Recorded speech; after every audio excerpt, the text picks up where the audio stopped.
बालाघाट की राजनीति को दूषित करने का काम किया है। गंभीर और संगीन आरोप लगाए थे, उस पर क्या रुख होगा, आइए समझने की कोशिश करते हैं, बताएंगे विधायक। तो ये बहुत शर्मनाक है और इस घटनाक्रम से हमको सबको सीखने को मिलता है कि किस तरह से राजनीति को कितना नीचे ले गए हैं ये लोग। 2-3 पेटी की मांग की, इस पर आप क्या कहेंगे? दिन जो मंच इनका सजा था वो सिर्फ मुंजारे परिवार को अपशब्द बोलने के लिए सजा था। पैसे की मांग की, उस बात की जांच होना चाहिए।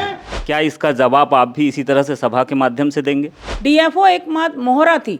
असली जो घटनाक्रम या कूट रचना जो रची गई वो पूर्व मंत्री श्री गौरी शंकर बिसेन जी के घर में रची गई। अनुभा मुजारे जो भी विधानसभा में क्वेश्चन लगाती है वो केवल वसूली के लिए है, वसूली इनका मुख्य हथियार है। सवाल लगे हैं शिक्षा को लेकर, महिला बाल विकास को लेकर, वन विभाग को लेकर, लोक निर्माण विभाग को लेकर, मेरे तो सवाल लगते रहेंगे। और जहाँ तक भय की बात है, आतंक की बात है, तो भय और आतंक कौन फैलाता है सब जानते हैं। तो एक आध बार ट्राई करके देख लो ना, क्या फर्क पड़ता है। बल्कि 22 बार 7 बार हार गई थी तो ट्राई कर लिए लोगों ने। इस तरह की टिप्पणी करना कितना उचित मानते हैं आप? मिथ्याहीन शब्दों का उपयोग है। रमेश भटेरा को अपनी ये जो लंबी जवान जो कैंची जैसे चला रहे हैं ना, इसको कंट्रोल में रखना चाहिए, अपनी हैसियत में रह के बात करना चाहिए। क्या आपने पूरे बालाघाट शहर को बेचकर खा गए हैं। भयंकर बड़ा बवाल काटा गया था सियासी रूप से बालाघाट में। सांच को आँच नहीं होती और सच्चाई की जीत निश्चित रूप से होती है। विकास कैसे हो रहा है और विनाश किसने क्या किया ये सब जानते हैं। डीएफओ नेहा श्रीवास्तव की चिट्ठी पर भाजपा ने जिस तरह से सियासी बवाल काटा था 8 सितंबर के दिन, उस पर एक प्रतिष्ठित अखबार ने अपना लेख प्रकाशित करते हुए विधायक अनुभा मुजारे को क्लीन चिट दे दिया है। ऐसे में विधायक अनुभा मुजारे का इस आरोप पर और जिस तरह से भाजपा ने मजमा लगाकर गंभीर और संगीन आरोप लगाए थे, उस पर क्या रुख होगा, आइए समझने की कोशिश करते हैं, बताएंगे विधायक जी। नमस्कार। देखिए, पिछले दिनों जो फॉरेस्ट की जो डीएफओ है नेहा श्रीवास्तव, उन्होंने जो मेरे ऊपर मिथ्याहीन, झूठा और अपमानजनक आरोप जो लगाई थी रिश्वतखोरी का, उनका जवाब उनको मिल गया है। उन्होंने झूठी शिकायत की, अधिकारियों को उल्टा सीधा लिखा, मेरी छवि धूमिल करने की कोशिश की थी, जिसका जवाब उनके ही सरकार ने शासन ने उनको दे दिया है। तो इसमें मेरा ये कहना है कि भारतीय जनता पार्टी की साजिश थी ये। भारतीय जनता पार्टी के लोग जो यहाँ स्थानीय लोग हैं उनकी पूरी साजिश थी, क्योंकि जनता के जनादेश को प्राप्त करके मैं मध्य प्रदेश विधानसभा की बालाघाट विधानसभा सभा क्षेत्र से विधायक बनी।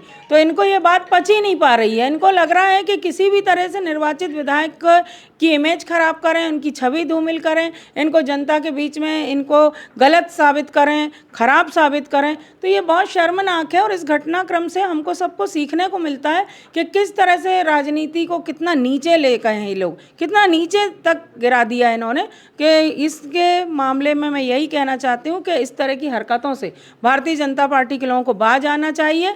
अगर वो सच में जनहितैषी भावना रखते हैं तो जिले के विकास के बारे में काम करें, गरीबों के हित में बात करें, दलित शोषित पीड़ित समाज के अधिकार दिलाने की बात करें, आदिवासी वर्ग जो आज भी समाज की मुख्य धारा से जुड़ नहीं पाया उनको जोड़ने का काम करें। सरकारी योजनाएं तो बहुत चल रही हैं, कागजों में बयानबाजी होती है, उन योजनाओं का क्रियान्वयन कहाँ तक होता है, कितना होता है, ये देखने की इनको फुर्सत है। बस अनुभा मुंजारे को किस तरह से प्रताड़ित करें, मानसिक रूप से काम करने से रोकें, विकास करने से रोकें और जनता के बीच में इनकी छवि खराब करें, यही इनकी हरकत है। इससे इनको भारतीय जनता पार्टी के स्थानीय नेताओं को बाज आना चाहिए। साजिश से ख्याल आया कि रमेश भटेरे ने कहा था कि इसकी साजिश, उसकी साजिश। ये साजिश तो आपकी बताई जा रही थी कि आपने डीएफओ को रेस्ट हाउस में बुलाया और उनसे 2-3 पेटी की मांग की, इस पर आप क्या कहेंगे? देखिए, इस जो पूरा घटनाक्रम है, मैं तो सबसे पहले हमारे बालाघाट ज़िले की सम्मानीय जनता को, आप सबको धन्यवाद दूंगी, क्योंकि आपने किसी भी तरीके से, किसी ने भी विश्वास नहीं किया था जब नेहा श्रीवास्तव का की ये जो आरोप जो था वो सामने आया। किसी ने भी विश्वास नहीं किया। मेरे लिए वहीं पे मेरी जीत थी सबसे बड़ी। उसके बाद जांच हुई, जो भी हुआ, राज्य शासन भारतीय जनता पार्टी का ही है। उसके बाद जांच रिपोर्ट सामने आ रही और आपके सामने है, और प्रतिष्ठित अखबारों ने, राजधानी के अखबारों ने ये समाचार पूरी जिम्मेदारी से प्रकाशित किया है। तो इसमें मैं ये कहना चाहती हूँ कि इनको इस तरह से करने के पहले 100 बार सोचना था, और एक चुने हुए विधायक को जो 2.5 लाख जनता का प्रतिनिधित्व करता है, उसकी छवि को धूमिल करने की आपकी कुत्सित चाल जो थी वो नाकामयाब हुई है। और ये जो रमेश बटेरे हैं, ये रमेश बटेरे की मानसिकता जो है, जो कहना चाहिए बीमार मानसिकता के व्यक्ति हैं ये, इसलिए आज इनका जो राजनीतिक भविष्य है वो डगमगा रहा है। लांजी क्षेत्र में इनकी क्या हालत हो गई आपको पता है, मैं कहना नहीं चाहती थी पर अब बात सामने आ गई तो मैं कहना चाहूँगी कि लांजी क्षेत्र में विगत दिनों जो डबल मनी का कांड हुआ, वो पूरे बालाघाट जिले को नहीं, पूरे मध्य प्रदेश में को हिला देने वाला कांड था, जहाँ आज भी लोगों के करोड़ों अरबों रुपए वहाँ अटके हुए हैं, फंसे हुए हैं लोगों के। और इस पूरे, और उन्हीं के गांव से ये घटनाक्रम हुआ, बोले गांव जहाँ के रहने वाले रमेश बटेरे, वहाँ से ये घटना, वहीं का घटनाक्रम है ये। तो रमेश बटेरे क्या बात कर रहे हैं और किस तरह से किसी पर कीचड़ उछाल रहे हैं, पहले अपने गिरेबान में आप झांक के देखो कि कितने पानी में आप हो। क्या कारण है कि हाईकमान ने आपको चुनाव लड़ने से रोक दिया, आपको टिकट नहीं मिली विधानसभा चुनाव की, जबकि आप एक बार विधायक रह चुके, आपके पिताजी का वहाँ अच्छा खासा वर्चस्व रहा था, स्वर्गीय दिलीप बटेरे जी का। उसके बाद आप लगातार चुनाव लड़ते रहे, भले ही आप 32,000 और 18,000 से हारते रहे, फिर भी आप टिकट ले ही आते थे। लेकिन इस बार डबल मनी कांड के कारण इनकी भी छवि बहुत बुरी तरह से खराब हुई, और इस कारण ये हुआ कि जो आम आदमी पार्टी में जो व्यक्ति चले गए थे, राजकुमार कर्राए, उनको वापस पार्टी में लाया गया और उसके बाद उनको टिकट दे दी गई। तो रमेश बटेरे को दूसरे पे इल्ज़ाम लगाने के पहले, दूसरों पे आरोप, मिथ्याहीन आरोप लगाने के पहले अपने अंदर झांकना चाहिए। इनको इनकी पार्टी ने ही नकार दिया है तो किसी काम के तो बचे नहीं। अब किसी भी मंच पे जाके, जो मंच सजता है वहाँ जाके अनाप शनाप बयानबाजी और भाषणबाजी करना, यही इनका काम रहेगा। इनका राजनीतिक भविष्य मुझे तो नहीं लगता कि अब कुछ बचा है। क्या लगता है, डीएफओ की एक चिट्ठी से बालाघाट की जनता इतनी डर गई थी कि भाजपा नेताओं को भय, भ्रष्टाचार, आतंक, रिश्वतखोरी से बालाघाट को बचाना है जैसे स्लोगन देते हुए सभा को सार्वजनिक रूप से किया गया था? क्या इसका जवाब आप भी इसी तरह से सभा के माध्यम से देंगे? देखिए, जनता नहीं डरी, हमारे बालाघाट जिले की बहादुर जनता है। वो जनता जो अपनी बहादुरी के, जिसके किस्से हमेशा किस्से कहानियों में कहे और सुने जाते हैं, तो हमारे ज़िले की जनता तो बहुत बहादुर है। हर परिस्थिति से लड़ना, संघर्ष करना हमारे ज़िले की जनता की पहचान है। दूसरी बात यह है कि इन्होंने जो घिनौना कृत्य किया, मैं फिर कहूँगी, बहुत जिम्मेदारी से कहूँगी कि इस घटनाक्रम में नेहा श्रीवास्तव डीएफओ एकमात्र मोहरा थी। असली जो घटनाक्रम या कूट रचना जो रची गई वो पूर्व मंत्री श्री गौरी शंकर बिसेन जी के घर में रची गई, और पर्दे के पीछे से गौरी शंकर बिसेन जी थे, पर्दे के सामने उन्होंने अपनी बेटी मौसम हरिनखेड़े को कर दिया। और उसका कारण है बहुत बड़ा कि एक पिता कहाँ तक अपनी बेटी को स्थापित करने के लिए कहाँ तक क्या कर सकते हैं, ये एक बहुत बड़ा उदाहरण है। इतिहास इसको याद रखेगा। गौरी शंकर बिसेन जी को लगता था कि मेरे बाद मेरा जो कहना चाहिए मेरी सत्ता को संभालेगी मेरी बेटी, वो बेटी को लगातार आगे बढ़ाने की वो कोशिश कर रहे हैं। ठीक है, एक पिता होने के वो अपना कर्तव्य निभा रहे हैं, लेकिन कम से कम आप इस तरह कूट रचना तो मत करो, कूट चालें तो मत चलो। आप अपनी बेटी को की लकीर बढ़ाओ, दूसरे की लकीर मिटाने के लिए तो तैयार मत करो। मौसम हरिनखेड़े ने जो इस घटनाक्रम को पूरा तरीके से मैदान में लेकर आई, और जो मंच सजा भारतीय जनता पार्टी का, मैं तो बोलूँगी कि ये जो नेताओं ने जो भाषणबाजी की है, इन्होंने अपनी पार्टी को कहना चाहिए कि बहुत नीचे गर्त में ले जाने का काम किया। इनके ऊपर तो हाईकमान, भारतीय जनता पार्टी के हाईकमान को इनके ऊपर कार्रवाई करना चाहिए। रमेश बटेरे पे करना चाहिए, राजकुमार कर्राए पे करना चाहिए, मौसम हरिनखेड़े पे करना चाहिए, क्योंकि इन लोगों ने अपनी पार्टी की छवि बहुत बुरी तरह से धूमिल की है। क्योंकि इनका कोई प्लान नहीं था, कोई ऐसा मास्टर प्लान नहीं था, या कांग्रेस पार्टी के खिलाफ में इनका आंदोलन नहीं था। ठीक है, दल दूसरे होते हैं, एक दूसरे के खिलाफ आरोप प्रत्यारोप होते रहते हैं, लेकिन उस दिन जो मंच इनका सजा था वो सिर्फ मुंजारे परिवार को अपशब्द बोलने के लिए सजा था। अब आदरणीय मुंजारे जी पूर्व सांसद, पूर्व 3 बार के पूर्व विधायक हैं, और ना वो कांग्रेस पार्टी के सदस्य हैं, ना वो कांग्रेस पार्टी में वर्तमान में अभी हैं। उनको भी इस घटनाक्रम में घसीट लिया गया, उनके खिलाफ भी अपमानजनक शब्दों का उपयोग किया गया। तो ये सब करके इन्होंने ये साबित किया कि एक किस तरह से ओछी मानसिकता के या बीमार मानसिकता के ये लोग परिचायक हैं। इससे इनको बाज आना चाहिए। और दूसरी बात, इनका ईंट का जवाब पत्थर से तो दिया जाएगा, इसमें चुप तो नहीं हम लोग बैठने वाले। कहते हैं ना कि क्रिया की प्रतिक्रिया होती है।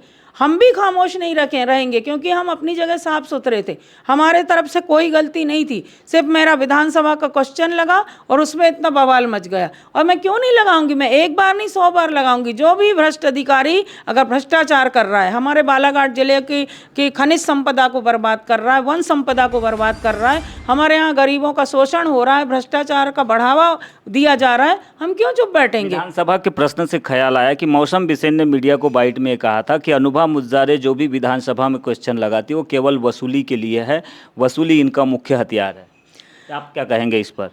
मौसम हरिनखेड़े जी से मैं ये कहना चाहती हूँ कि आप पहले अपने गिरेबान में झांक के देखिए और अपने पिताजी के गिरेबान में झांक कर देखिए। फिर मैं कहूँगी कि जिस बंगले में आप रहते हो, वो बंगले की जो इतनी लंबी चौड़ी जो ज़मीन है, जो भूखंड है, वो आप लोगों को कैसे मिला, किस आधार पे मिला? आपकी सत्ता शासन है तो मामला से पूरा संभला हुआ है। जिस ध्यान रखना, आप परिवर्तन प्रकृति का नियम है। जिस दिन सत्ता जाएगी उस दिन सबसे पहले आपकी उस जमीन के, उस भूखंड की जांच होगी। निश्चित रूप से मौसम हरिनखेड़े जी इस चीज़ को अपने पास नोट कर लें। और अनुभा मुंजारे को इस तरह की मानसिकता न कभी थी न कभी रहेगी। विधानसभा के सवाल जहां भी जनहितैषी होते हैं, जनता के हक दिलाने वाले होते हैं, सरकार को घेरने वाले होते हैं, सरकार की मनमानी के खिलाफ होते हैं, वहाँ वो विधानसभा के सवाल लगाए जाते हैं। और ये झूठा और तथ्यहीन आरोप मौसम हरिनखेड़े जैसे लोग ही लगा सकते हैं, क्योंकि आपके पिताजी ने तो कभी विधानसभा के सदन में कोई सवाल लगाया नहीं। हमने तो कभी उनको विधानसभा में नहीं देखा कि कभी बालाघाट जिले के किसानों के हित में वो बात कर रहे हैं, कि बिजली चोरी की बात कर रहे हैं, कि दलित शोषित पीड़ित समाज के ऊपर अन्याय हो रहा है तो उसके खिलाफ बोल रहे हैं। कभी नहीं उन्होंने सवाल लगा। हम सवाल लगा रहे हैं तो हमको उल्टा आप आरोप लगा रहे हो। किस आधार पर? आप तथ्यों के साथ बात करो, सबूतों के साथ बात करो। और पहली बात, आप अपनी उम्र देखो, अपना अनुभव देखो, अपनी कार्य करने की अपनी क्षमता देखो। आज तक आप कभी लड़े सड़क पे आके? कभी किसी महिला के हक की बात की है आपने? आज किसान खून के आंसू रो रहे हैं, फसल बर्बाद हो गई। किसी खेत पे मौसम हरिनखेड़े उतरी? कभी जाग देखे उन्होंने कि कितनी फसल बर्बाद हो गई? आज बिजली के मामले में कितने परेशान हैं किसान लोग, कितना दुगना तिगना बिल आ रहा है। एक शब्द एक सवाल बोल रहे हैं, जिला भाजपा अध्यक्ष बोल रहे हैं कि रमेश बटेरे बोल रहे हैं। तो आरोप लगाना यमलेश भाई बहुत आसान है, लेकिन आरोपों को साबित करना बहुत बड़ी बात है। और मैं तो सवाल लगाऊंगी, अभी भी मेरे कई सवाल लगे हैं, शिक्षा को लेकर, महिला बाल विकास को लेकर, वन विभाग को लेकर, लोक निर्माण विभाग को लेकर मेरे तो सवाल लगते रहेंगे। और जहाँ तक भय की बात है, आतंक की बात है, तो भय और आतंक कौन फैलाता है सब जानते हैं। किनके डंपर चल रहे हैं और किनके लोग आतंक फैलाते हैं, कौन मारपीट करते हैं। अभी गोंगलई का कांड आपको पता ही है कि भाजपा मंडल अध्यक्ष ने सरेआम एक युवक की पिटाई की, वो भी मतलब पाइप से, प्लास्टिक के पाइप से। कहाँ गया वो मामला? क्यों दब गया वो मामला? अब ये बालाघाट के एसपी जो हैं आदित्य मिश्रा जी, अब क्यों नहीं उस पर कार्रवाई करते? क्यों नहीं उसको कार्रवाई करके उस पर जो भी धाराएं नियम अनुसार लगना चाहिए क्यों नहीं लगाई गई? तो वो आदमी कौन है? वो आदमी है जिला भाजपा अध्यक्ष का राइट हैंड। मंडल अध्यक्ष जो है वो जिला भाजपा अध्यक्ष का राइट हैंड है, इसलिए इस पर कोई कार्रवाई नहीं हुई। तो ये आतंक नहीं है। ये सोहागपुरे वाला जो मामला, भूपेन सोहागपुरे वाला मामला, जो एक दलित समाज की हमारी बेटी के साथ जिसने दुष्कृत किया, कई साल तक उसको शादी का झांसा दिया और फिर दूसरे जगह जाके दूसरी लड़की से शादी कर लिया, उतना बड़ा मामला था। अभी तो उसको जेल के सीखचों के अंदर होना था। तो किसके आतंक के कारण पुलिस ने कार्रवाई नहीं की? ऐसे सैकड़ों मामले मिल जाएंगे अमलेश भाई। मैं तो अगर बोलूँगी तो अभी 3 घंटे हम बात कर सकते हैं। सैकड़ों मामलों पर हम बाद में फिर कभी चर्चा कर सकते हैं, लेकिन अभी मुद्दा जिस बात का है उस पर हम चर्चा कर रहे हैं। मेरा एक लास्ट सवाल यह है कि लोकतंत्र में सदन की असली मालिक जनता होती है। नेता, विधायक, सांसद सब किराएदार होते हैं क्योंकि जनता इनको भेजती है। भाजपा के एक नेता का ऐसा कहना कि गौरी भाऊ को जनता ने नहीं नकारा, बल्कि 6 बार 7 बार हार गई थी तो ट्राई कर लिए लोगों ने। इस तरह की टिप्पणी करना कितना उचित मानते हैं आप? मैं फिर बोलूँगी कि ये जो बयान बोला है उन्होंने, ये रमेश बटेरे पूर्व विधायक एक मुझे तो समझ में नहीं आता कि विधायक बन कैसे गए थे, क्योंकि ये मेरा नहीं है, ये जनादेश का अपमान है। और ये ट्राई करने वाला जो शब्द है बहुत घटिया और ओछी मानसिकता का परिचायक है। जनता ने मुझे हमेशा सम्मान दिया है, मेरी जनता ने मुझे कभी नहीं नकारा है। 2013 का चुनाव तो बालाघाट विधानसभा क्षेत्र की और जिले की जनता भूल ही नहीं सकती कि 3:30 बजे तक 312 मतों से अनुभव मुंजारे अनौपचारिक रूप से विधानसभा का चुनाव में निर्वाचित होती है और 8:30 बजे सत्ता और शासन का घोर दुरुपयोग करके 2500 मतों से अनुभव मुंजारे को पराजित घोषित कर दिया जाता है। तो जनादेश जो मिला उसको स्वीकार करना हम सबकी जिम्मेदारी होती है। और आप बिल्कुल सही कह रहे हैं कि कोई भी विधायक हो, सांसद हो या 5 साल के लिए चुना जाता है, वो 5 साल अपना जो काम करता है उसी काम के आधार पे उसका रिपोर्ट कार्ड तैयार होता है और जनता का आशीर्वाद उसको भविष्य में मिलता है या नहीं मिलता ये तय करती जनता। तो ये बहुत झूठा, बहुत ही शर्मनाक, मिथ्याहीन शब्दों का उपयोग है। रमेश बटेरा को अपनी जो लंबी जवान जो कैंची जैसे चला रहे हैं ना, इसको कंट्रोल में रखना चाहिए, अपनी हैसियत में रह के बात करना चाहिए, नहीं तो अभी इतने पीछे ढकेल दिए गए हैं और ऐसा एक समय आएगा जब लोग इनको 2-4 लोग भी पहचानने से इनकार कर देंगे। और लांजी के नेता थे जो विधायक भी है वहाँ से, अब उन्होंने ये कहा कि भाऊ विकास पुरुष है और आप विनाश वाली महिला है, विनाशकारी इनकी नीति है। दंपति पर सीधे आरोप लगाया गया, मुंजारे जी और आप पर। इसका किस तरह से आप जवाब देना चाहेंगे? चूँकि बार बार मैं ये जवाब आज से इसलिए ले रहा हूँ क्योंकि आपके ऊपर काफ़ी गंभीर आरोप सार्वजनिक चौराहे से लगाए गए थे। डीएफओ की चिट्ठी के बाद भयंकर बड़ा बवाल काटा गया था सियासी रूप से बालाघाट में। बिल्कुल आप सही कह रहे हैं, मैं हर चीज़ का जवाब देने के लिए बिल्कुल तैयार हूँ। सांच को आँच नहीं होती और सच्चाई की जीत निश्चित रूप से होती है।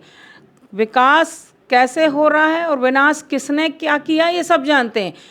श्री गौरी शंकर बिसेन जी, अगर हम पीछे जाएं तो सीधे उनका ही नाम लेना पड़ता है, मजबूरी है हमारी।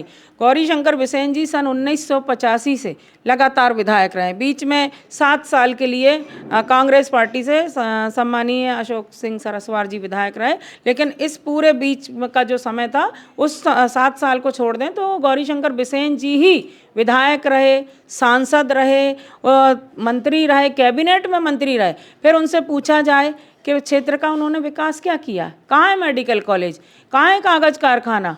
आज आप देखिए लाल बर्रा में कभी मेरा निवेदन है, शक्कर कारखाना कभी पता नहीं है। और आप देखिएगा जो खिलाड़ियों के लिए जो स्टेडियम बनना था वो स्टेडियम कहाँ, जंगल में बनाया गया। आप कभी जाके वहाँ भी देखेंगे तो आपको तो शासन के पैसों का दुरुपयोग नहीं है। लाल बर्रा को किसने उजाड़ा? लाल बर्रा के जो हजारों व्यापारी थे जो जनपद पंचायत को नियम से जो पैसा देते थे, टैक्स पटाते थे, आज एकाएक एक नेता का दिमाग घूमता है और वो बोलता है कि नहीं दुकानें को तोड़ा जाएगा और पूरे लाल बर्रा को आपने उजाड़ दिया। आज खून के आंसू जो व्यापारी रो रहे हैं, आज भी केस लड़ रहे हैं, अपने अधिकारों की लड़ाई लड़ रहे हैं, कुछ छोटी मोटी रोजी रोटी चला रहे हैं, कुछ आज भी बेरोजगार घूम रहे हैं। तो विनाश तो आपने किया, उजाड़ने का काम तो आपने किया। क्या दिया आपने इतने लंबे कार्यकाल है? मेरे अगर 2 साल की कार्यकाल की समीक्षा करेंगे तो मैं बिल्कुल देने को तैयार हूँ। मैं तो कार्यकाल के अभी 2 साल दिसंबर में होंगे, मैं आप सबके सामने सम्मानित तरीके से आपको बताऊंगी कि मैंने क्या काम किया। तो मैं तो काम करने पे विश्वास करती हूँ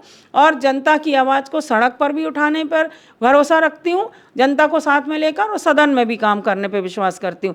और मेरी प्राथमिकता यही है, शिक्षा के क्षेत्र में, स्वास्थ्य के क्षेत्र में, आवागमन के रास्ते के बात की जाए, पुल पुलियों के निर्माण की बात की जाए, इसमें हम बात करें और काम करें। और मेरा काम मैं बार बार आपको नहीं बताना चाहती, बात लंबी होगी। जो साजिश किसकी थी किसकी नहीं थी ये तो इस रिपोर्ट ने साबित कर दिया है। हाँ। बहुत कम शब्दों में बताइए कि इसका जवाब आप कैसे देंगे आगे? मैं इसका जवाब यही दूंगी कि जो साजिश रची गई थी ये मेरी राजनीतिक छवि को खराब करने के लिए, धूमिल करने के लिए रची गई थी, जिसका जवाब मुझे जो क्लीन चिट मिली है उसके रूप में इनको मिल चुका है। अब इनके खिलाफ हम न्यायपालिका में जाएंगे, मानहानि का मुकदमा हम दायर करेंगे।